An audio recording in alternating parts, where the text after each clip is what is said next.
Hi, everybody. It's Kate Quinn from Fabricated Quilts. So I thought I would just actually say hello as a person today and welcome you guys to the broadcast. But it looks like we don't have anybody on just yet. Hi, first viewer. Welcome. I'm glad we have some people signing in. So I thought I would just say hello before we started today. We do a lot of stuff where we just jump right in. But I thought we would just take a minute to say hello and kind of recognize, we've been going through our COVID situation for quite a while. And I really feel like it's been an amazing journey that we've all been able to get together and learn together and share so many things. It's been really amazing to have the interaction with people from the audience. And I just want to thank you guys so much because it's kind of a lonely time. And it's hard to be creative when there's so much stress going around. And so I just wanted to say thank you for being here and that I recognize that everybody's got different stressors and challenges in your world. And maybe they're different from mine, but just want to thank you so much for being here and hope that I can provide some creative inspiration that will help you on your journey and just make your day a little bit better.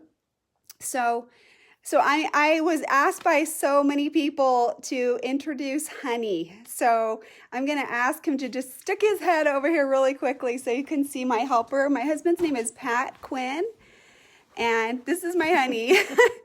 So I really appreciate his effort in keeping me de-stressed and finding things when I'm jostling around, and he's been really great just making sure that he's always available to help out. So alrighty, I'm going to flip my camera around so we can get started real quick. So let's see, how do I do that? There we go. Okay, so thank you guys so much for joining. Our theme for today is the WestaleeDesign Circles on Quilts Wreaths. And as you can see, they can be quite huge, some of them. This is Circles on Quilts Wreath number 1.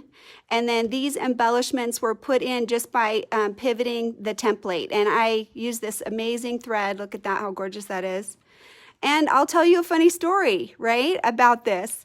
So if you actually look at this whole thing, I did it wrong. So here, I'll show you up close. Look what happened, right? Something crazy. When I got all the way around, I really didn't have a good plan and making sure that everything was lined up. So that's why this one came first, because you could see, even if you mess up, you can still make it awesome. Doesn't matter. It still looks great. I would definitely still use this for something. I could kind of make this into maybe a stem or something like that. So, if you make a mistake, it's not a mistake. Just keep quilting it some more and it's going to be fine. But the reason I wanted to share this is one of the things that we're going to talk about today is how you can help prevent that from happening in your own work, and some other tips that you can use to give you the best results with the Circles on Quilts. So the first one I want to start with is number 15. Let me see. We'll put it up here. Right here, we've got to show you better than that. Okay, this is the design, right? Design change, Patsy. So somebody's like, yeah, design change. Absolutely. It's not a mistake. Just go with it. Don't tell anybody, right?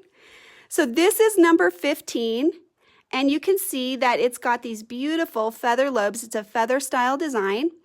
And I've put a little embellishment in every other one. And this one has an even number. It actually has 16 rotations.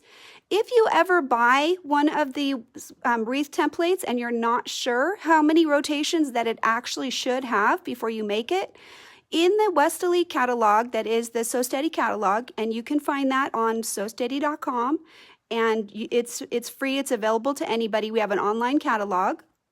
So you would be able to find out how many rotations, and because this has 16 rotations, this is a perfect candidate for the 8-point crosshair.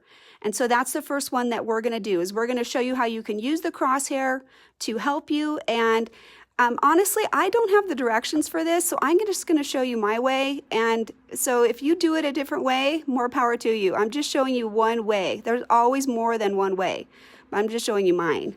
All right?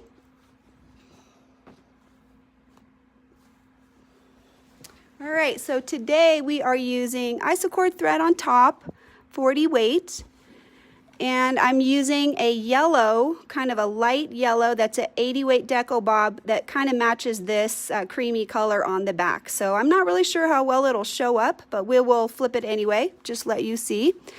So I went ahead and I marked this space. So the size of this design is 11.5, which is pretty big.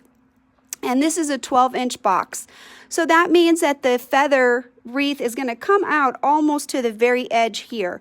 So this is something that you would always want to do whenever you're looking at it. Let's see if I can show you. Right there, really small, covered up by my stable tape, is the size, right? And so that is something that you can use for planning purposes to make sure that you know it'll fit in whatever space that you have. And if you're not sure how big your space is, you can always just put the template on there and just look and see if it will fit or not. Make sure that, you know, it'll be within that 1/4 inch. So for here, if I line that up, you can see that right here, the edge of the template is touching, but the stitch will actually be inside there. Okay, so all of the Circles on Quilts templates have some extra markings. You can see that there's this reference mark right here, and you can see it has A1 and A is on this side, and it has B1 and B on this side. So as I said, there's different ways to do it, but I'm going to show you my way, and I'm not really going to worry too much about the letters.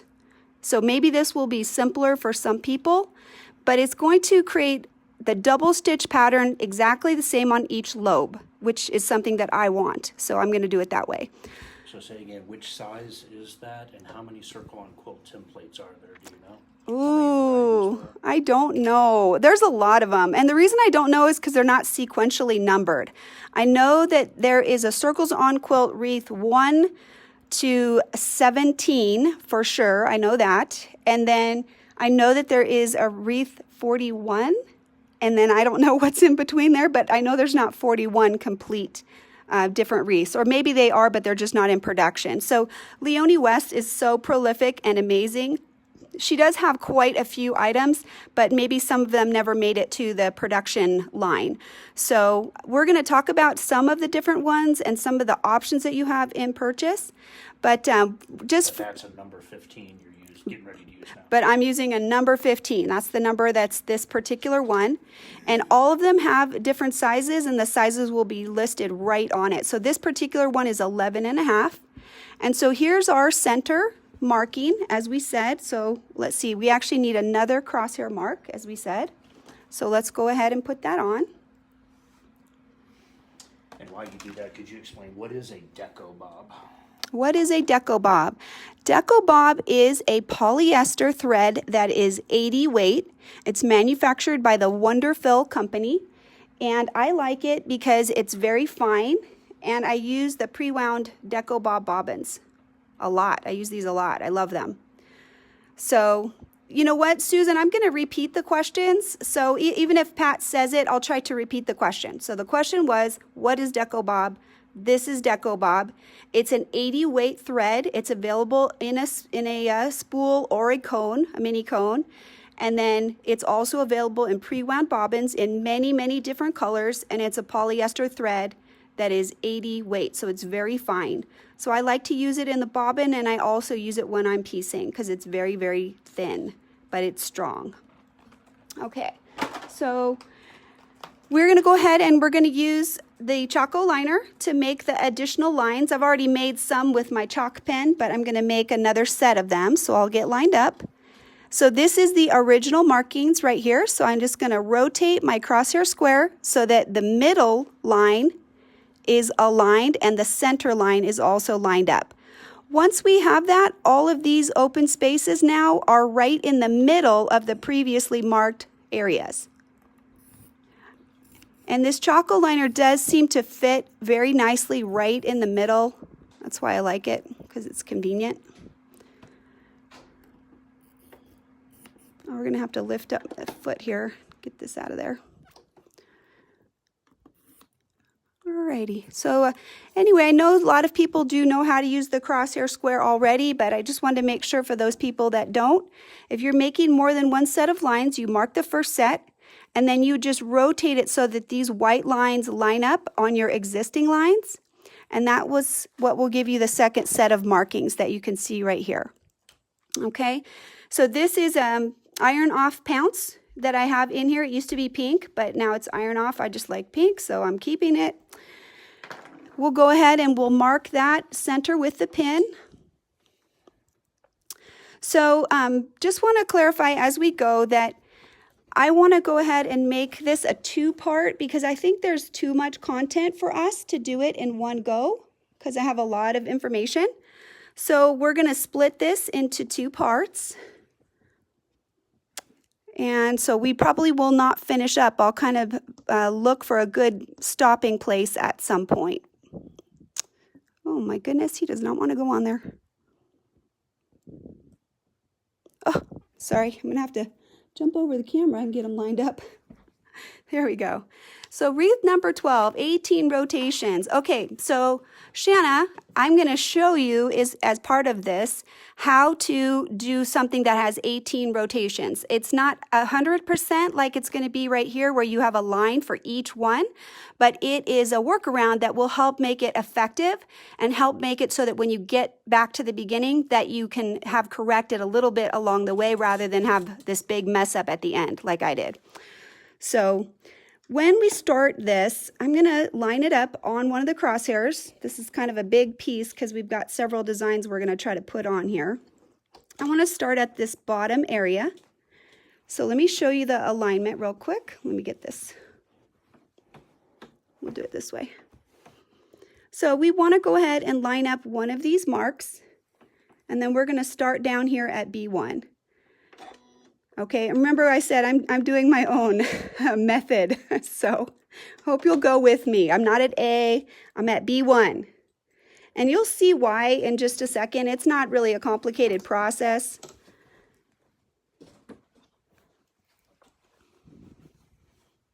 You want me to get in there closer, babe? You're good. Okay.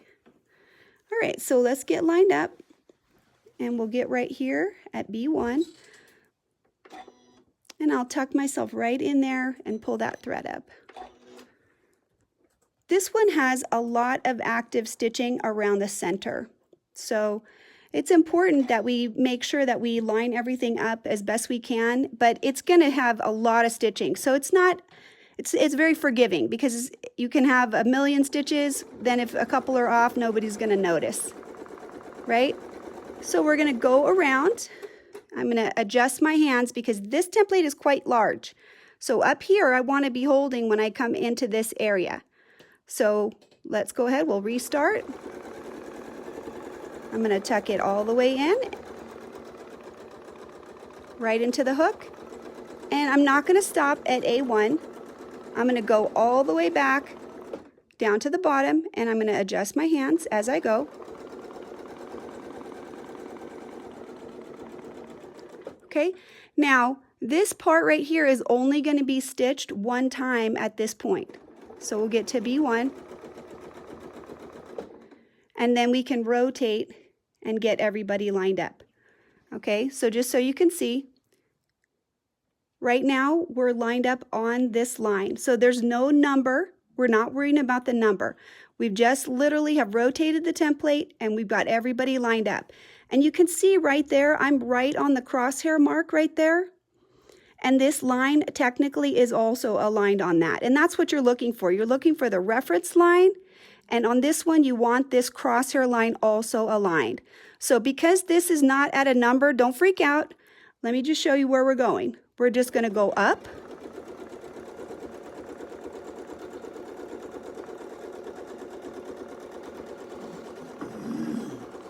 Okay. Notice that my hands are up at the top. And so right there, we've stitched enough. We've got some double stitching right there. So if you stitched 1 or 2 stitches over, that double stitching really will cover that. It really will make that pretty much invisible. So now we will go all the way back down, adjust our hands a little bit. Okay, and then we'll come back up to that B. And like I said, don't worry, there's going to be a lot of extra stitching here, so you don't need to worry about that. If it's not perfect, it's fine. All right, spin it. You're touching right there. You're right on the line. And we're lined right up at the crosshair at the top.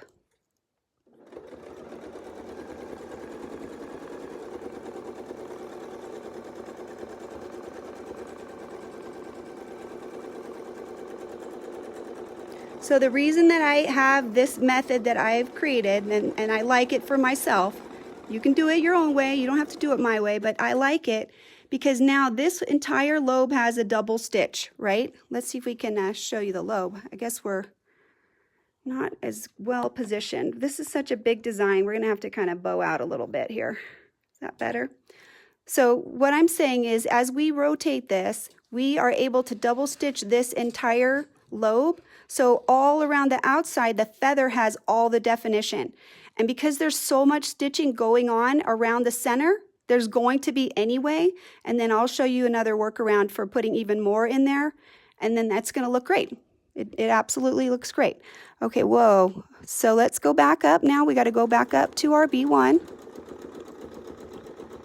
Okay, and then we'll rotate and then just get everybody on the line. That's what's gonna keep you making sure that you have the same amount of space with this, because you're looking here. This is one reference and this is the second reference. And you can smush, you know, a little, whatever you need to do, just to make sure that you're getting those correctly spaced.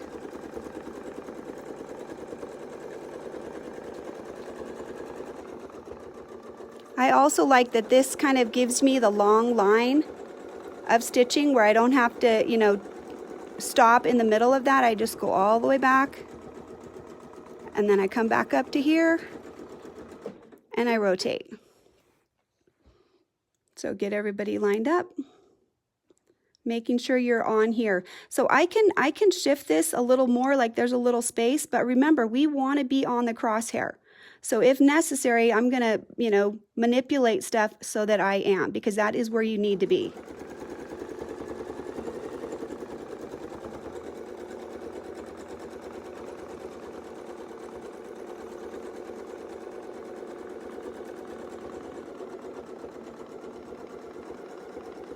So we'll come all the way back down to the bottom.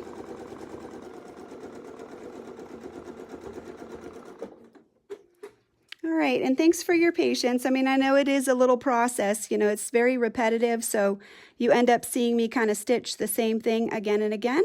So we're looking right here, getting that lined up, making sure we're on the reference line.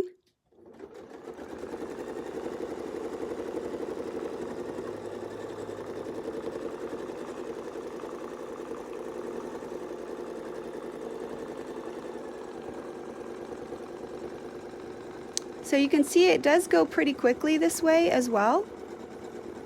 You know, there's kind of a rhythm to it. So it does help make it more efficient, I think. It goes pretty quickly. So.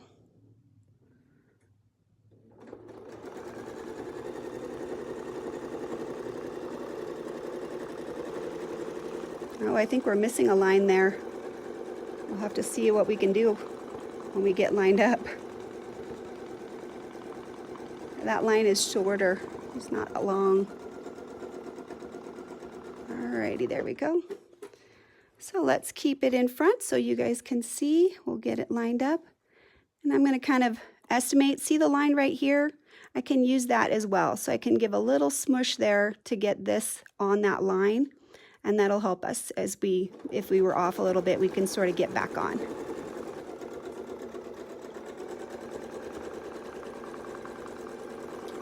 Intended to be the front or the back of the quilt? So this, for me, is the front. I mean, I'm not going to quilt. That's just, there's no piecing on this. This is just from a demo perspective. Right. That's just a So somebody asked if this is the front of the quilt or the back. So what this will end up being is basically whole cloth. So there's a big medallion in the center. Then I've got some different spaces for some other wreaths that we'll do. And then afterwards, we'll go ahead and we'll put some embellishments in that with my Free Motion Fridays. So we'll basically, this will be a two-part ruler work, and then there'll be a Free Motion embellishment piece as well. So, All right, so you see I'm right on the line there. I'm nicely aligned. So, you know, that's something you can fudge if you ever need to get back. Having those crosshair lines can help correct intermittently instead of sort of waiting until you get to the end to try to correct things, which I hate doing that.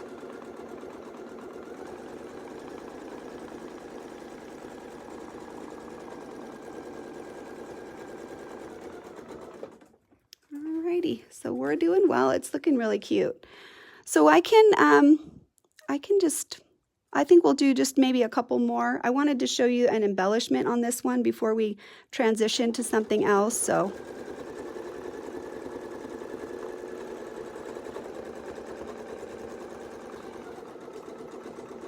let me show you something else that you can look for. Right here, notice that my stop point is right on the crosshair line. So as we pivot it and we're lining it up on the crosshair line, if you're stitching like this and you see that you're going to go past the crosshair line, you can always just stop and it will connect. It'll be okay. It's pretty fudgeable if it doesn't, but if you go over, what you're going to get is that. You're going to get where the line kind of hangs out a little bit over the line, okay? All right, so let's go back down to the bottom.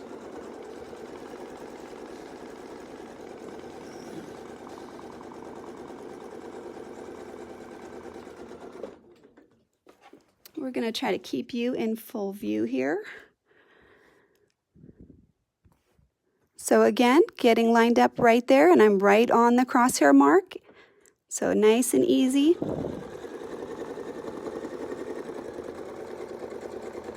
There's no line there, so I'm just going to pray. It'll all work out. It'll all quilt out. So you can see down at the bottom, there's so many extra lines that there's going to be kind of like a little flourish detail with those double stitches in there. And I actually like that. It doesn't bother me. I don't find it to be, you know, a problem or anything like that. I just like it. Ooh. I better not be out of bobbin because that bobbin is pretty much new. It was just beeping at me. Oh, did you see that? I went wonky. Bonbon time. Oh no. I think I already ate my bonbons for this week. I don't need any more. Alrighty.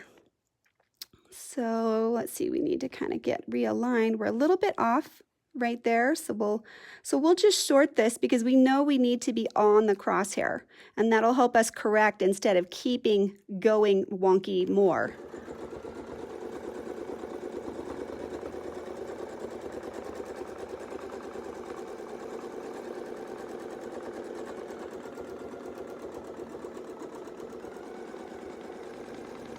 Oh, it's that meditative quilting thing.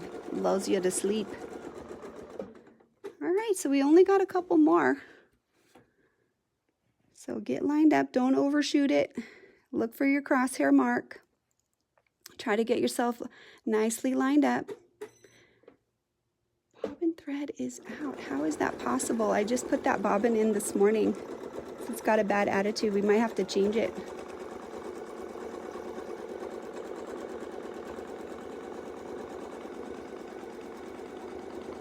Come back down to the bottom and notice that we touched right there, so we've closed the circle, but we still got a couple more to go. So we're lining up right here and getting everybody aligned, and we stopped right on the crosshair there. Oh my goodness, I don't know why my bobbin is beeping at me, but we'll have to check that in just a moment, you guys. We'll just pray that we get to the end, right?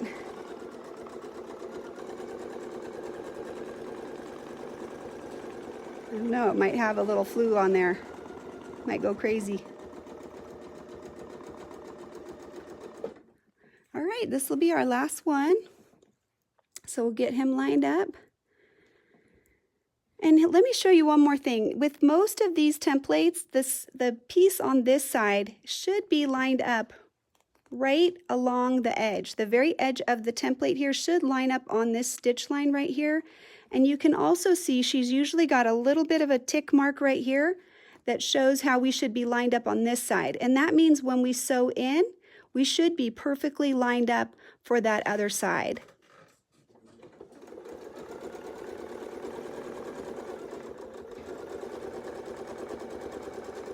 So touch, and we'll just come back.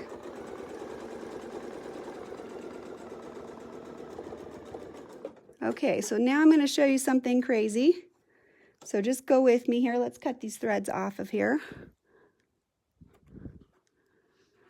Okay, so now we kind of have that double stitching in the center, but you know, we can go around. Let's see, my bobbin is unhappy. And then you can just move this around a little bit, make sure you're touching. Sew a little bit. And you can put lots of extra stitching in here. In addition to that, we can mark right here. This is A. So you can see this is the center line right there. So I've circled this little A mark, and there's a little arrow right there. And watch what we can do. We can go like this. So we'll just come up to the arrow and come back down. Oh, my bobbin is unhappy. Hang on just a moment, guys. So you can see this is just a random reference that I made, and that's how we make those little veins in there. All right, we're gonna have to check our bobbin real quick, but I'm gonna put my sample that does have the veins, and so you saw I just lay the A1 right on that intersection, and that line showed you that we were splitting this right in the middle, and then I just went straight up to the arrow. So let me just show you that real quick. So this line would be lined up right in the middle of the existing lobe.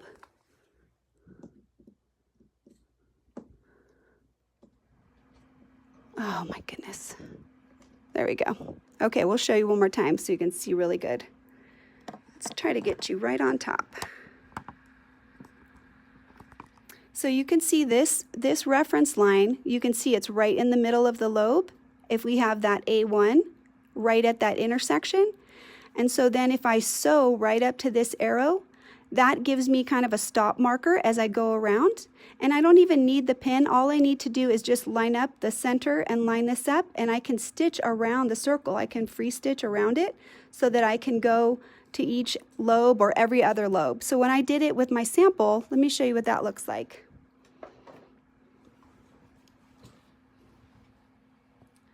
I'm protecting my pin so we don't get hurt. But this is the one where we did it every other one. And that was the same reference. And you can see right in the center, look at how much extra stitching that there is there. And it looks awesome. So even though, you know, there's a lot of stitching in there, it really makes this center circle lift up. And then there's a lot of definition right here. And you can see that you've got that double stitching on each of these as you go around. And even if there's a little, you know, dots of wonkiness or whatever, the total impact of that looks really, really pretty. And I think that's a really fast and efficient way to sew out that particular shape.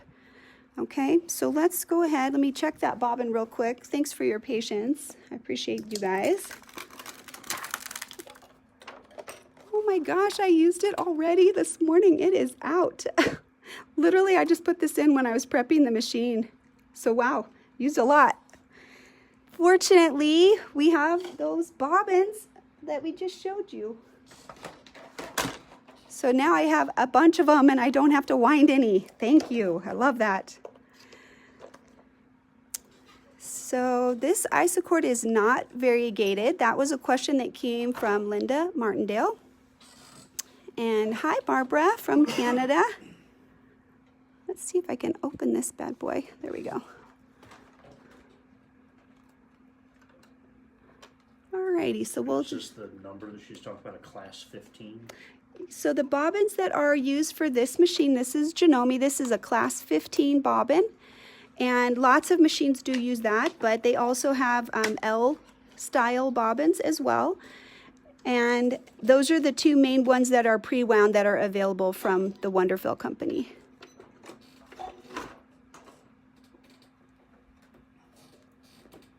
All right. Well, good. I think we'll be able to sew a little bit more. I guess I was having a little too much fun this morning. Sorry. Okay, so I have a question from Kathy Robinson, and she says, what machine bobbins fit the brother? Okay, so to answer that question, there is no pat answer for a brand of machines. Janome has class 15, and then they have some machines that have other styles of bobbin. And Brother has class 15 and L class, and Bernina has Bernina bobbins, and they have other Bernina bobbins. So the answer to that is you really have to look in your manual and you have to find what fits your machine, or contact your local quilt shop or local sewing shop and ask them which ones are appropriate for your machine. But many options for you. I mean, there's pre-wounds of all different sorts. Hello, Rosemary from Seattle. My daughter is getting married in Seattle tomorrow, and I am not going to be there, and I'm kind of sad about that. But she'll be coming to us very soon, so I'm happy for that. Okay, so here is our design. I think it looks great. So much fun. It is a really bright thread, and it's hard to see with all the lines. Let's see if we can flip it and see if it does any better on the back. On the back, you'll be able to see the texture of the design because the thread is not really going to show as far as color. Yeah, but you can see, you get this beautiful shape in there with that matching thread. It just looks so good. Okay, so let's do the next one. So the next one we're going to do is one of them that has some kind of like a weird number for the rotations. So it's not going to be 16, it's going to be some odd number, and how do we manage that odd number? So while you do that, Lillian asked if you can help her when she's going around curves on her fabric. She gets slight moves of the fabric. When you do the next one, could you kind of talk about your hand positioning and how you're controlling the fabric to eliminate movement? Okay, actually, so just to reiterate for the audience, my husband relayed that one of our audience had a question about when she's going around curves, how the ruler maybe slips around, or the fabric is not moving correctly. So I do have some great tips for that. So we'll incorporate that into our next one. So this is going to be the center of the design that we have. It's 5.5 inches. So we'll go ahead and we'll mark that. And we're just going to mark one set of our 8-point crosshair lines. Okay, and I'll show you why that this does not match up to the rotations, but we'll give you more information about that as we go. You can see how valuable these crosshair marking tools are. They are awesome. I do use them a lot. So people do ask me which one is better, the small one or the big one. For you guys right now, it's much easier for me to use this smaller one because it fits in our camera space, right? But if I'm at home and I'm marking a large piece, I do use the big one. I do like the smaller ones because I take them to class. I can fit them in my little black Yazzie bag, and they're protected and they're easy to carry, and then they don't get broken. If you have the bigger ones and you're traveling and you're taking your Sew Steady table, I recommend putting them in your Sew Steady bag, because then that does offer some protection for those larger ones. Never ever put them in a random bag by themselves, because they can get other things pushing against them and they can get broken. So where do you get the ruler work glider? So let me show you that I have my ruler work glider on. I love it. It's awesome. I don't need, my feed dogs exposed, and I kind of prefer that they aren't, actually. That's just my own personal preference. But this is the new ruler work glider. It's exactly the same size as the grid glider, but it doesn't have any markings, and the opening here is much smaller. So it's definitely covering up those feed dogs. This is available from Sew Steady or any authorized retailer that we have. It's a great product, and it's readily available for you. So let's go ahead and put our pin in. All of these templates that we're using today are pin driven, so they are all needing that centering pin. So I like to put the hole in through the front, and that way I can see where the hole is on the back, and it helps me line it up. And then I just kind of gently massage it there on the front to make sure it actually is in the center. All right, so let's see. We're going to use the one that has 24 rotations, okay? And let me show you that on a little picture that I drew. All right, so let me show you this.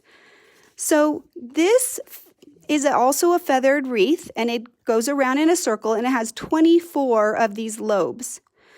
If I line up the first one so that, let's see, make sure we're doing the right one, so that we're right on the crosshair line, and I sew it out, and then I do one more, then this next one, 1, 2, 3, so then the next one here will realign back on this crosshair line.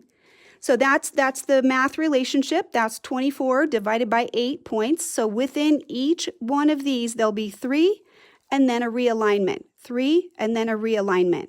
So the reason that I think it's worth putting the 8-point crosshair in to do this design is you don't want to have no lines and then you get back to the beginning and you're like, what happened, right? So here you can do those 3 and then you can correct here, know that you're going to be touching right at the crosshair line and that this next one should be lined up on that. So that way you're doing some intermittent correction as you go around, and that's going to make it much more effective for you. All right, so let's start. All right. So we'll get lined up on the first crosshair. And we're at this B1. Hopefully we can pull that bobbin thread up since it should be long now. Very long, can you tell? All right, so let's get set. And we're gonna do basically the same concept of what we did before. We're gonna go from that B1, we're gonna sew our feather, we're gonna come back, and this just has a little tiny travel right there. And then let me show you. What's nice about this one that is different than some of the other ones is instead of just having one reference mark, notice that there are 2. And that's because it is harder to line it up without some reference lines. So now once we get another lobe in there, we'll actually have 2 positioning leaves that we can use to help us. Okay, so don't overshoot the leaf. If you're supposed to be on that reference line, don't just keep pushing until you can. Actually line it up on the line, and that's what's going to help you with your accuracy.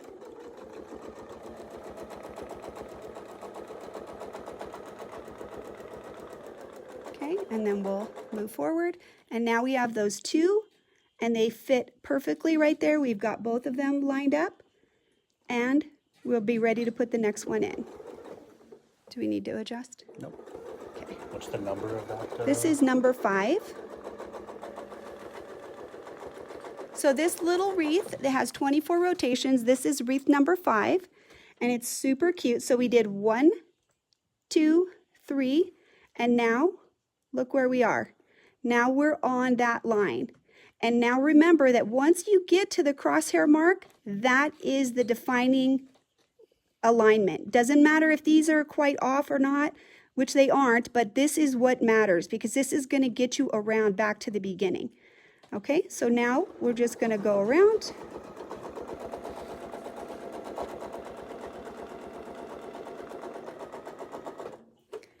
All right. So maybe a little smush, checking all my alignments for both of those. So let's start talking about going around a curve and how you can eliminate some of the movement there. So one of the things that I often see, especially in classes, my beginner classes, is people try to make the fabric go around. Let's cut some of these threads. And I'll try to demonstrate it. It's actually hard for me to demonstrate it because I don't usually do that, but I'll try to see if I can show you what I mean. All right, let's get everybody lined up where they're supposed to be. We'll get this out of here. This little guy is in my way. So what happens is instead of pushing the fabric, they try to rotate maybe the template around like this to make it follow, right? And what I'm going to tell you is that is very, very ineffective. So if this is your fabric and this is your needle and you're rotating to fit around the ruler, if you're rotating your fabric like that, then the needle isn't actually traveling, right? So what you want to make sure is right now, I need to go essentially that way, kind of to my left and a little bit towards the back of the machine to follow this curve. So I'm physically going to push the whole thing that way. And now I'm going to push it towards the back of the machine. So I have 2 staple tapes here, and I'm compressing those. And then back here, I'm actually compressing this one back here. So this particular one only has 3 little spots. But if you have movement, you can put another one down here, and you can put another one over here. I really believe that staple tape does work very effectively, and if it's moving around, it's likely that you may not have enough pieces in order for it to hold effectively. So I recommend maybe putting at least 1 or 2 more on there, and that will help you. Okay? All right, so notice that we are back on our alignment again, which is great, and we've got our 2 lobes lined up perfectly.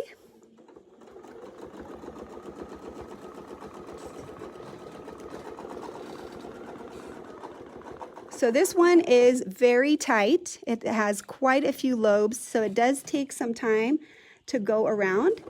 This would be something that I think would be great if you had a 6-inch square that was kind of in the center, or if you had some like connector squares and you wanted to put something that would essentially fill them to a large extent. This one is pretty dense and it has a lot of drama. We do have another one that is very, very similar, and I'll show it to you after. And it is the same style of design, but the lobes are bigger, so it's going to have more openness. So it sews out also at 5.5, but it's going to be much more open and much more friendly, not going to be quite so filled in. All right, let's turn this a little so we can make sure that you guys can see. And let's change our view also. Let's get you in just a little bit up top. I'm going to adjust my light real quick so we can get you a closer view. Oh, did I make you dizzy? I hope not. All right, there we go. Tight, tight, tight. There we go. My camera has a little screw on there on the stand, and it does not want to lock down. Okay, there we go. I want you to be crooked, right? Okay, there we go. So now, let's see, we're lined up right here, and we've sewn 2 B's so we can rotate. We're going to get everybody lined up again right there.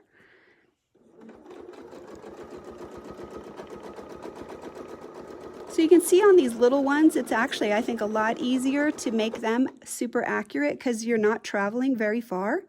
So notice right there, that's kind of where we would be, but we're not on the crosshair. So we're going to correct, actually. And I think we'll be okay because I didn't stitch too far there, so I think he'll stitch in just fine. And that'll help us reduce any inaccuracy as we go, just like we talked about. Now that we've corrected here, these next 3 are not going to make the error be forced around the circle. And then when you get down to the end, it looks really bad because it doesn't match up.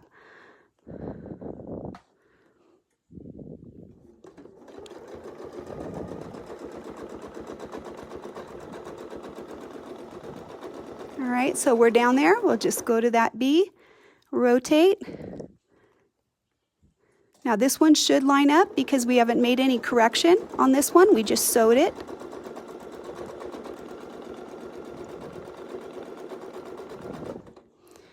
All right, and we should be able to get lined right up on this one this time.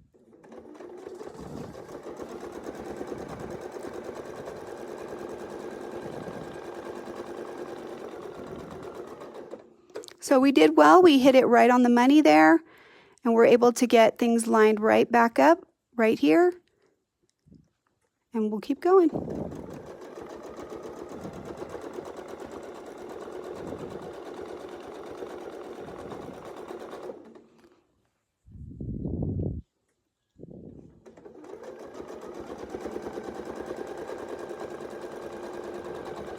Oh, these are so cute. These are like little S's. So here, we're right on our crosshair right there. We're nicely lined up. So this one does have 24 rotations, as I said, and you can tell that it does take a little time to get through them. But hopefully this pattern is going to help you get through them a little more quickly so that you can get to the end faster.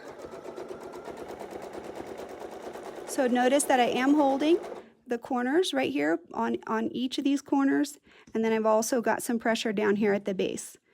And that's what's going to compress this one that's on that side, because I'm sort of pressing down right there. All right.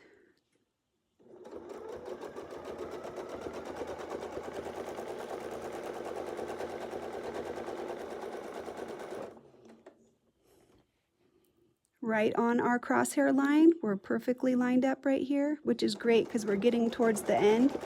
We want to make sure that we are as closely aligned before we get to the end as we can be, so that we can be accurate. So let's rotate it so you guys can see better.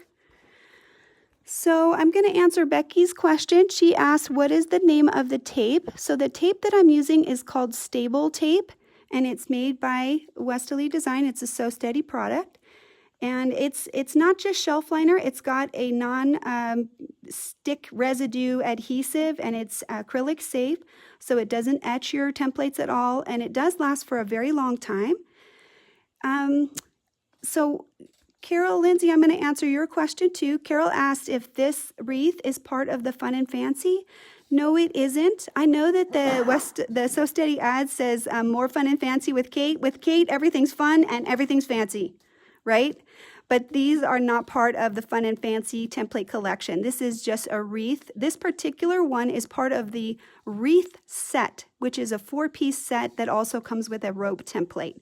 And I'll show you all the parts of that before we end the broadcast today. So I want you to get in really close. I want to show you the alignment now that we're almost near the end. So I want to get you in there so you can see the markings. So let me see if I can point with something useful. All right, so right here, we're lined up on this edge line and on this one. But now that we're close, we're also lined up here on this edge line right there. So now we know that we are doing well. If I needed to, I could smush and I could do a little manipulation to get these aligned if they were off. But fortunately, they aren't, because we've been being careful and we've made adjustments all the way along. So now we should easily be able to close this design without any trouble. So let's just move that last one, and notice right there, we're going to be able to bring that right in because we're right there, we're perfectly aligned, and we're aligned on both sides here. So I think this is some of this alignment issues is what I sometimes see that people have trouble with. Like they get around back to the beginning and then they don't know why things don't work out. It doesn't fit or didn't close or doesn't quite, look just right. And so what we want to show you is some techniques that you can use to help monitor that as you go, rather than waiting until the end like I did. All right, so there, isn't that cute? It turned out so good. Love it. All right, so let me show you. I'm going to show you the other one. This one had 24 rotations, and I have one that is very similar. So this is number 5, and let me show you number 17. So I'll put these on the gray so you can see both of them. Here, we'll kind of put one on each side. There you go. Okay, now they look really similar, don't they? And they both sew out at 5.5. They both sew out at the same size. The relationship of the template is 5.5. Okay, but one of them is much narrower. And here's your little picture right here. This is the picture of the stitch out. And then this is 17. And you can see how much more open it is on this. So I'm going to bring my 17 design over and we'll put them next to each other.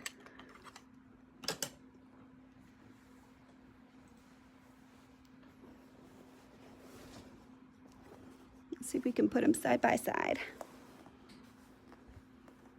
So there you go. Can you see that okay? I'm going to pull out just a little bit so we can get a little bit more of an angle on those. There you go. Yeah, so I definitely draw mine out. This is for Jeannie. She asked, she said she likes the idea of trying it out on paper. I definitely do. And I love this. I love the gentleness of this curve, but I also love this one because there's more room. It's not as dense. So depending on how dense your quilt is going to be, you may say that I need something more open, or I want something tight because I'm going to do a lot of quilting on it. So it's a very subtle difference, and the stitch pattern is very much the same. But this one has 16 rotations, so I could easily do this one with the 8-point crosshair, whereas this one requires a little bit more finagling in order to make it look so precise. But they both look fantastic. I love them both. So just an opportunity for you to see just slight variances in the design can make a really big difference to quilt density and things like that. So let's go ahead. We're going to move on to another one. Oh, I'm not trimmed. Got that. All right. So let me show you real quick the ones that are in the border sampler set. Okay, this is one of them. Here's another one. So this one is number 11, and this will be part 2. This will be what we're going to be using for part 2, and I'm going to show you some special things that we'll be doing with this one for that one. And then let's see, what's the other ones that we did? And then the 2 that we just did. These are the 4 that are in your border sampler set. So I take it you can't use it on a smaller what? So Terry, I don't understand the question. Can you give me some more information? Terry White, she says, I take it you can't use it on a smaller one of what? A smaller quilt, a smaller space? So Terry, if you want to elaborate, I'll be happy to answer your question. So these 4 pieces come with 1 rope template in the border sampler set. So they give you a lot of options. 2 of the designs are 5.5. Then this one is going to sew out at 7.5. This is number 13.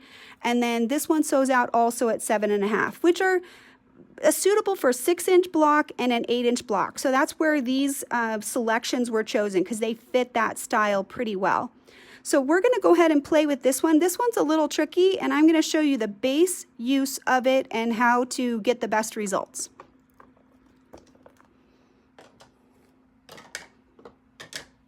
All right, we got to take all of the extra stuff out of our way. All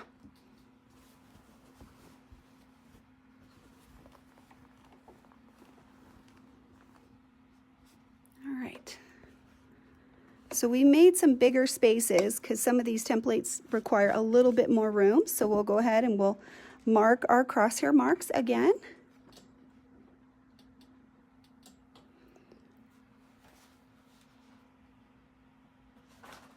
I need my chocolate liner, babe. Oh, never mind. I found it. Yeah, thank you. Ah, he keeps me straight. Thank God. All right, so we'll just put, we don't need all 16, although this does have 16 rotations, and I'll show you why we don't need all of those. Although you can put them in if you need them. So I should say I don't need them. I'm going to just use fewer markings because I can. But if you want all 16 markings, you should totally do that. But I'll show you why we don't need that. Okay, so this one, I want you to look at it really close. Okay, let's see if we can put it a little further away. We're always having to change our camera angle, but hopefully that does give you the best bit of information that you can have. So this is such a cute shape, but there's no A or B or where do I start or what do I do on this. So the first time I stuck my foot right there and I tried to turn it and it wouldn't turn. That was really annoying. I was like, I don't know what to do. So I'm going to show you just a really simple way, and we're going to be using these reference lines. These are the key to success on both sides. So let's get him on there. Oh, we need our pin. Darn. All right, same thing like we did before. We'll put the pin in the front. So I've kind of got my fingers spread so the pin can go right through there so it doesn't go right through my finger. I'm sure I'm not the only one who's poked my finger with these pins before, right? All righty, so get that on there. right, so we are going to line it up. So let's put it towards you so you can see better.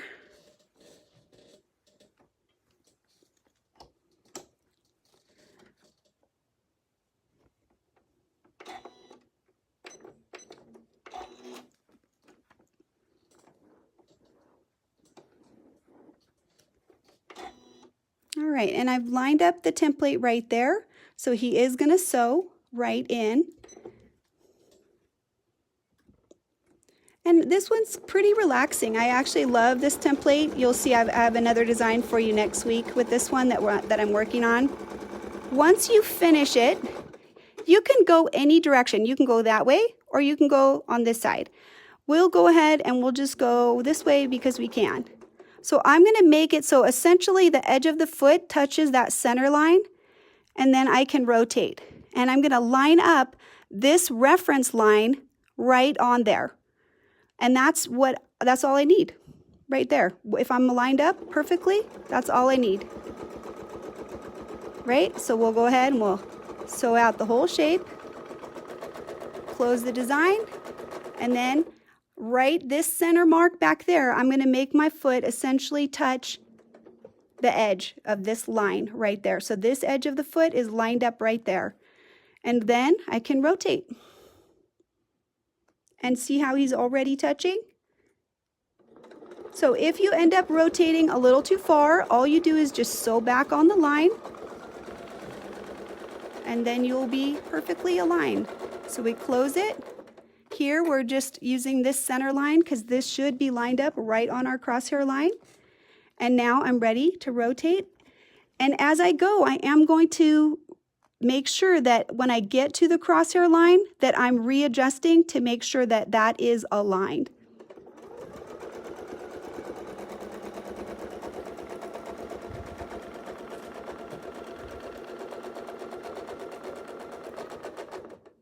Maybe one more.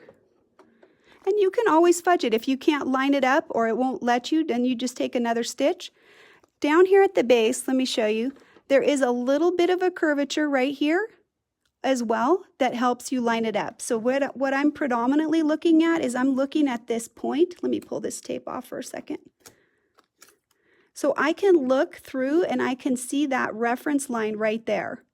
So maybe I should put my tape a little further down, I guess. Nope, he's got to make sure he closes that. There we go. Okay, so we're lining up there, but you can see he's also lined up down here as well. And here we want to be on the crosshairs, so we're going to go ahead and correct a little bit there if we need to.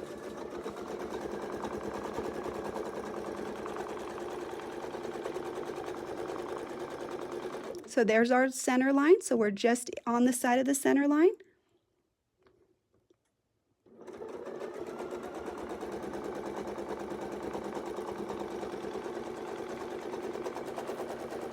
So if I'm right in the middle, see how he can't rotate, right? I can't really get to where I want to be without like forcing that. So that's why I like to just shift over just slightly so that the foot is just to the side a little bit. Then it gives me freedom to make that alignment happen and get right on my crosshair mark if I need to.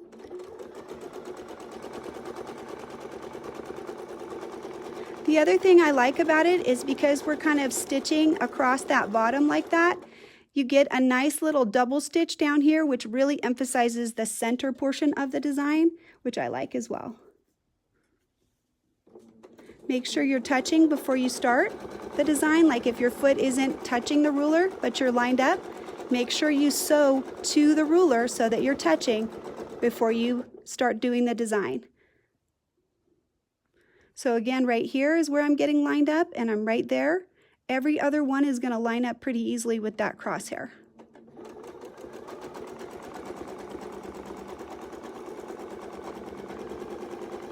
And remember that the lines are going to go away. So, you know, if there's a little snafu or whatever, the lines from the crosshair, those aren't going to stay on there forever. They're going to go away. So you have the freedom to, you know, fudge it. Okay, let's turn it so we can get you back into view.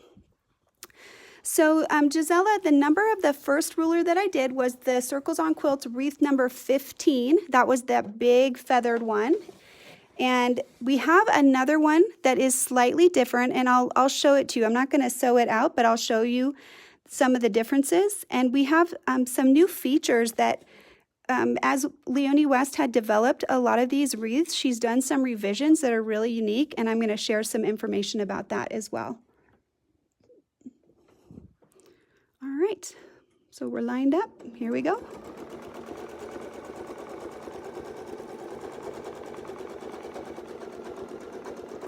Close it. Come on this side.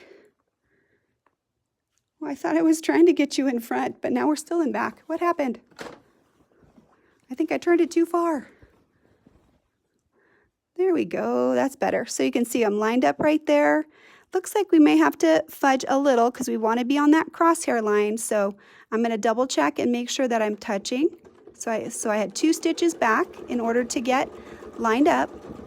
And now I'm right on the crosshair line. So having those intermittent crosshair lines are so important because they help us make corrections as we go rather than waiting till the end when things are already, you know, catastrophe.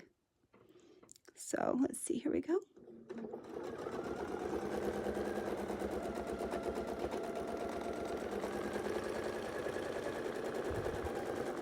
And close it. And we want to get lined up right on this crosshair line right there, so maybe a little fudging there as well. So people are asking, like, why are you having to fudge so much? Because the fabric has a mind of its own. You know, it's always, if the fabric, you know, has a little bit of fluff in the basting, some is going to push that way and some's going to push that way. And that's pretty normal. That doesn't mean that you did something wrong or you made a mistake. That's just the nature of quilting. Fabric has movement and it has you know, connections to the batting as well, and the thread can make a difference, and how fast we push can make a difference. So don't let that stuff bother you. It's fine. Just use the reference lines that you know, and you'll be perfectly fine when you get back down to the end. So it looks like I need 2 stitches to get back to the ruler. I'm right on the crosshair mark. And I'm going to show you when we do this very last one, what is so cool about the last part. So we've been using just this reference line on this side as we've gone around, but when we get to the last one, we need 2 reference lines. So let me show you.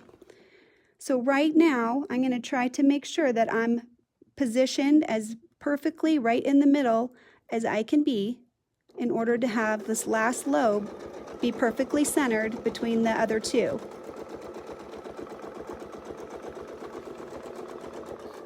And then we'll double stitch that right to there and tack it off.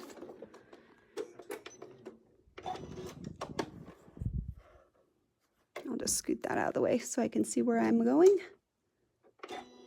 So right there is where I left off stitching, right there. Pick that thread up if I can. So I want to line the needle back up right there. So I'm going to use my hand wheel to precisely position it. If you had like a needle laser or something like that, that would be great to use right there. Pull both sides, and then I can pull that bobbin thread up. And then I can cut all of these threads off completely. And this right here was double stitched when we went around. So this can also be cut. And now we're finished. So let me take the pin out so we don't injure ourselves. All right, always got to put that in a safe spot. So if you have like a hole, you know, if the batting is popping up, just kind of use your fingernail and run that through. And then what you can do here is just wet that, and you can either steam it or let it dry, and that'll draw that fabric to close that hole. And then of course, if it doesn't, hey, just put some scribble in there. Scribble a little spiral right in the center. That'll close it up. Doesn't that look great? I absolutely think this design is beautiful. And let me tell you something else that is so cool about this design. This design, these are straight lines right here. So this is super easy to put graduated echoes in here with a straight edge, because this is basically straight right here. So this would be a really fun design in order to be able to do that. And I'm going to show you one other sample that uses this design. So hang on just a second.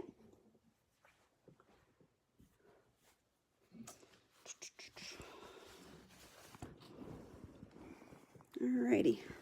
So this is that design done with a variegated thread.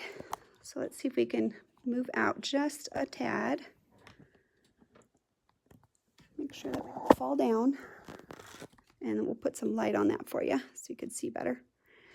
So when I had the center pin right there, I did this is just a little curlicue to kind of fill that in. And that's just, you know, some random little spirals like this. This is some free motion fun. But I had the centering pin right there. And before I took the pin out, I put my Circles on Quilts templates on there. Something like this. And you put it on the pin. And you can determine which one fits best. So I wanted a little space right here. And now that I have done it, I actually think I want to put this 1/4 inch echo on the inside here. So I think I'm going to put it back on and put an echo on the inside. And I think that that is a great way to emphasize any wreath. A wreath is founded on a circle shape. So one of these spinning templates is a very good companion for any type of a circular design like this, where you can then add some dimension to it. You can make it wider, but then this is the center motif. And then you can fill this in. And you don't have to free motion, although you can just have circles with a narrower space. And so you can still have these lines. And then let's talk about one additional companion. So if this circle, let's use one of these other ones that kind of fits better. I think it's this one. Nope. I kind of want to show you how we get this part here. So I think this might be the back of this. Okay, there we go. So that's the center. So there's the line right here, right? No, darn it. What am I doing? Can't find the right one. There we go. Okay, so there's the stitch line. So when I'm sewing with this piece, as I'm going around, when I say, okay, I need a circle, you're just going to sew and then you're going to stop and you'll take this off and you put your circle on there and you'll do your circle and then take the circle off. The needle will be right there. You're going to put this back on and then you just keep sewing onto the other side. And that's a really easy way. You don't have to do all of this fill, just do the line, right? And then put that outer circle, the intersecting circle. And one of the things that I had a lot of fun doing with those is making them intersect different layers. So this is a bigger circle, but he's only intersecting this outer portion. He doesn't intersect all the way to the inner circle like this one does. And that creates just some changes in there. So visually, it's a little bit more interesting. So these are perfect companions. Anything circular can go really, really well with your wreaths. I think that they are a natural fit and they have a lot of drama that they add.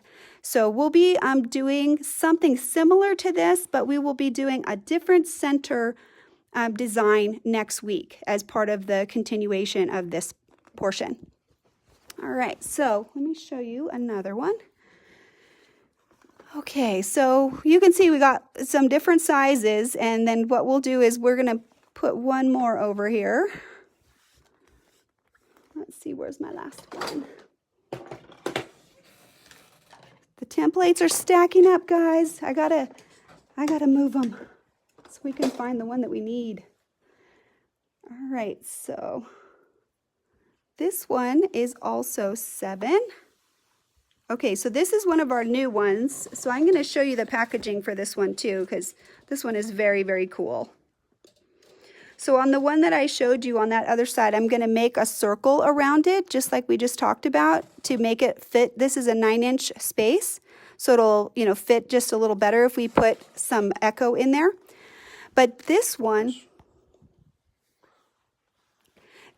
has a built-in echo at the top, and this is part of the new designing that Leonie West did. It's pretty fantastic. So this is going to allow you to make that little feathered wreath, and then this is the echo right there of the wreath. And as you go, then you would just rotate, and then you echo right here. And there's 2 different pins, because in order to to be further away from the center, you've got to move the echo out so that you can echo that. So let's go ahead and we'll mark this one and then we'll get going. So number 16, that's the one that we're going to do right now at 7.5. And that one also has 16 rotations. So anytime that you have like an easy number like that, I think it's worth just going ahead and marking all of those spaces in, all 16 lines, not guessing. If it's nice and easy like that, might as well just put all those in there.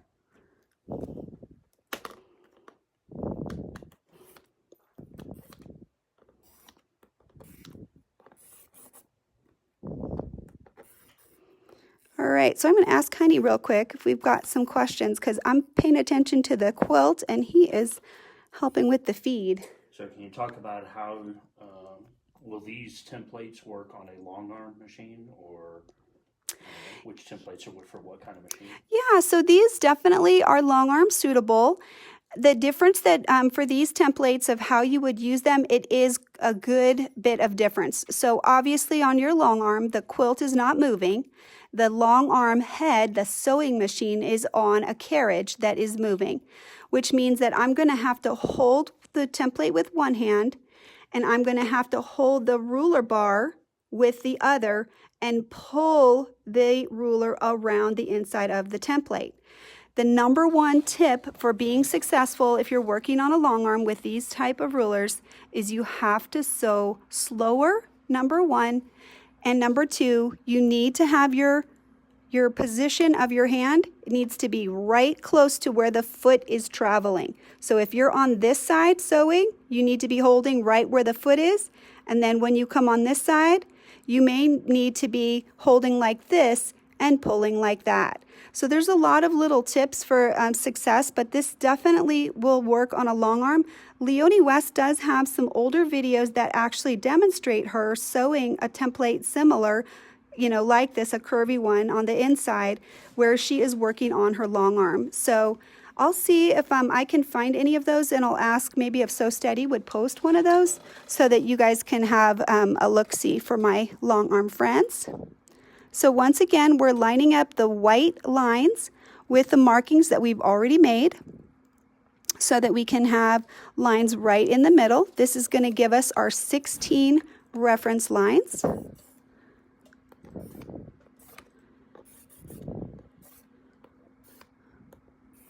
right, and then we've got our center mark right there as well.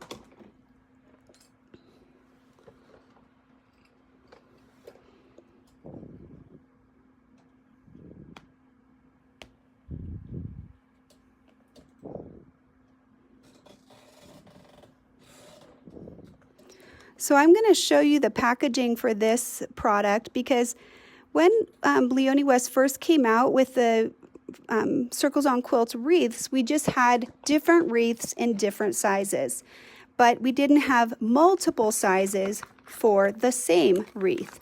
And so this particular one, this is the Circles on Quilts number 16, and this is the set of 5.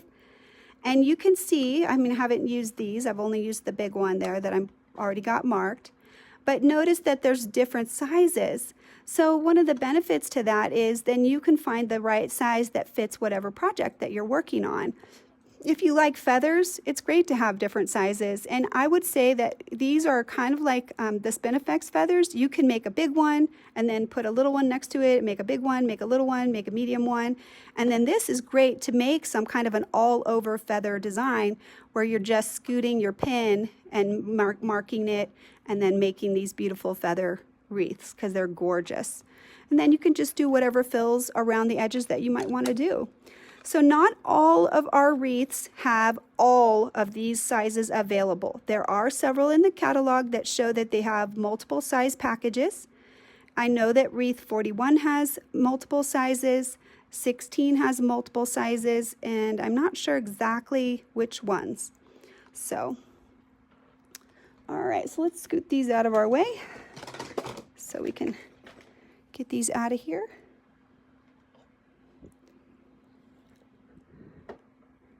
All right, so let's put it on the base.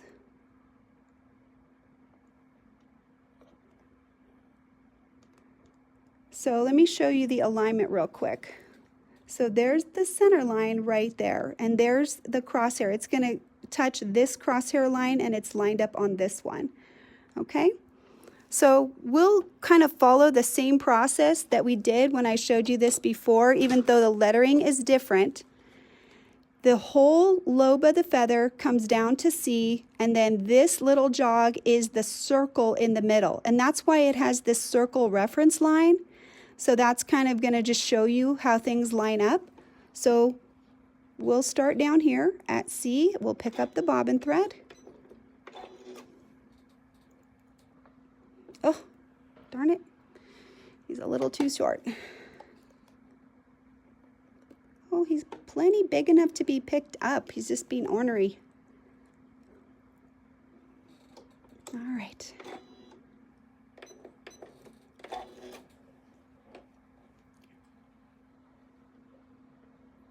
Oh my goodness, my fingers are not working too good today. So now after all that manipulation, I'm gonna just double check and make sure that I'm lined up on my crosshair mark right back here. Okay, so let's get my needle seated and now we'll start.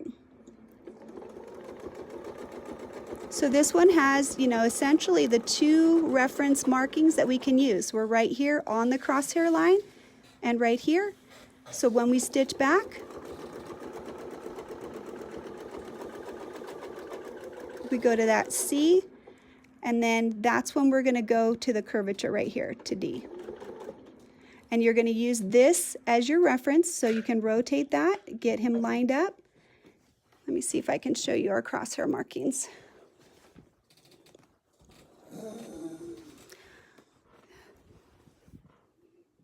So I'm going to answer a question. I just saw that somebody said that my YouTube channel starts on Wednesday. No, my YouTube channel has been out there since 2014. But I am collecting all of these Sew Steady videos in a Sew Steady playlist because some people don't have access to Facebook or they choose not to have access. And we want to make sure that we have the ability to share this content with people in different groups, other groups that may not be here at Facebook. So if you have a friend who is interested in sewing with rulers but doesn't have access to Facebook, if you would kindly mention that exists. It's called Quilting with Kate Quinn of Fabricated Quilts, and it's got my same logo on it. And it's going to be the same content. It's not new content. We're taking all of the videos that we've done over the years for Sew Steady, and we're putting them in a Sew Steady playlist. And I'm trying to put what templates are featured in the description and in the title, so when you read the title, you'll know what the content is for that video, and you won't have to guess. So that we're just trying to make that accessible and available to other people. So can you notice that I can't talk and sew at the same time? So we always want to pay attention when we're quilting with our rulers. So if you got a lot going on, you know, you might not want to be chit-chatting too much. All right, so we're back at C, and then we'll go to our D. And we've got so much alignment right here. This center line, this line, and we know that we need a 1/4 inch right there as we sew in. So we have lots of great reference lines on this template to help keep us right on the line. So let's talk about the motion as we go here. I want you to note that my sandwich is not going to turn to the side. So I'm going to follow the template around and I'm going to push, but I'm not going to spin it. Okay, so notice that it's still at this angle just like it was before, but I am moving to the left, I'm moving to the right, and I'm moving front to back. And I think that that is what I see sometimes that causes people problems, is that they're doing that. So if you try to think about it, like if this was square, let me see if I can even try to do that. Like if this is the edge of your quilt right here, your quilt should stay this orientation. It should not be spinning like that while you're sewing. The ruler is being held in place and the quilt is moving, but it's going to move this way or that way or that way, but not around, not rotational. Okay? So let's see, we're on our crosshair line. We've got our feather lobe lined up. We're ready to go.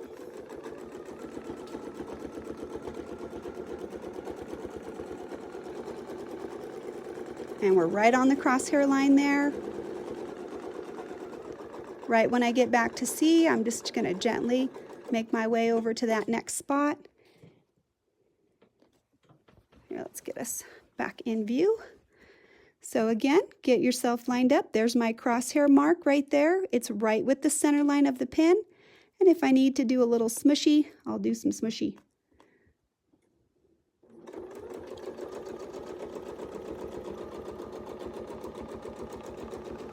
And then notice the rhythm on my machine. Nice and rhythmic. It's like I call it the machine lullaby. It shouldn't have a lot of changes in speed, like really fast, really slow. Let it have a nice, even sound, and you'll feel a lot more comfortable if you can get that. So that if you're not already there, if your machine doesn't sound like that, then that's just something that you might want to work towards.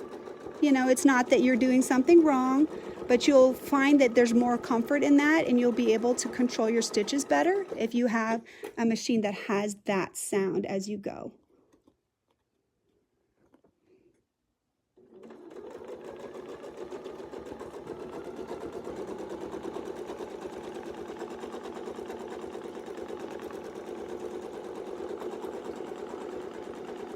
All right, so at the bottom here, we'll just scoot over. So you know what? I'll just take this off real quick. I'm going to just tack it in place a little bit so that we don't have to sew the whole thing. We'll come back and finish it later. But you guys got the idea, and you've seen my path. So we're kind of starting at this, not the little circle junction here. We're starting here, and you're going to sew that whole feather, and then that's your travel. And because this one is so much shorter and these are aligned, you're able to get right from C to D as you rotate on this one. So when we turn it, if we're at D, then we come back to C. Whereas on this one, remember, we didn't have a letter on this one. We just let it touch the edge right there.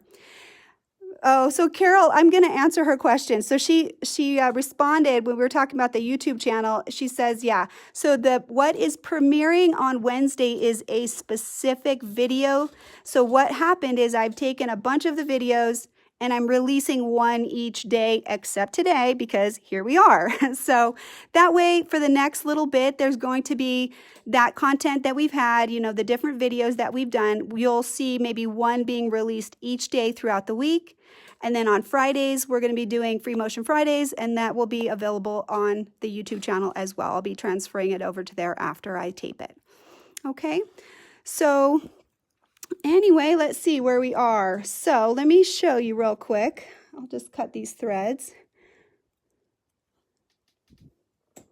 So now on this one, when you put the dot on there, so we have 2 pinholes, right? So we're going to move it to the other pinhole, if I can make it behave. Ah, there we go. Okay, and now look. So you can see when we line it up on the crosshair line, let me turn it this way. I think you'll get the best view right there. So you can see it's going to give you that little echo. So you'll sit your foot right in there, and you'll sew in and out, and then rotate, line it up, in and out, and rotate. So simple, such a nice, convenient way to do the echo. And because we have different sizes, so we could even do like a really big echo. If we move up another size, we can put just the echo out, and it could be wider than this because it's going to be the same number of rotations no matter what size. So if I do the 9 and then I just echo the 9 out here, it'll make a bigger gap between the two. Instead of having this be the feathers, and then if we did a bigger one of these and we echoed it, then there'd be a big gap right here so that you could put some fill in there. So having the different sizes can be really, really fun. And you can see that these are kind of like lazy feathers. They lay over a little bit.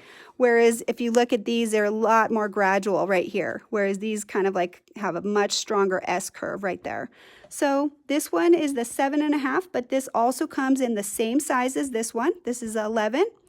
And this is number 16, and this has this echo feature.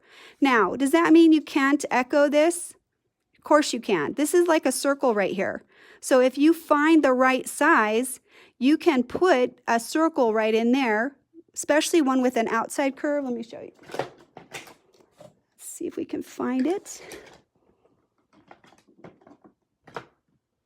All right, well, we don't have exactly the right size, but something simple like this, for example. Look at that. Okay, see how that fits pretty well? And we can even just push it up a little bit to make sure it's echoing right there. And you're going to make these lines from the center. So you would mark right at these intersections.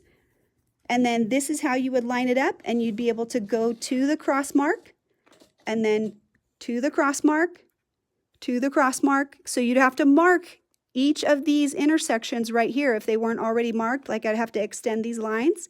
But you could use something similar like this very simply to put an echo, and just by pushing it up a little bit more, that's how you can make the echo bigger. But you would maybe want to make a little tick mark on where you're lining it up in the middle of the lobe so that they would be even as you went. Like if I just eyeball that, right there is fine because you're touching, but if I'm moving it up like that, you would want to have some type of a reference line that you could follow. So let me see if I can show you what I mean. It's easy to talk, but it's better to have an example, right? So let's say we're going to line that up there. So right there is kind of in the middle, same distance on each side. And then I would push it up. So that tick mark then becomes the alignment. And then you would have a reference mark here and here, and you would set the foot against it, and you'd sew to the next line, and then you would sew to the next line just like that.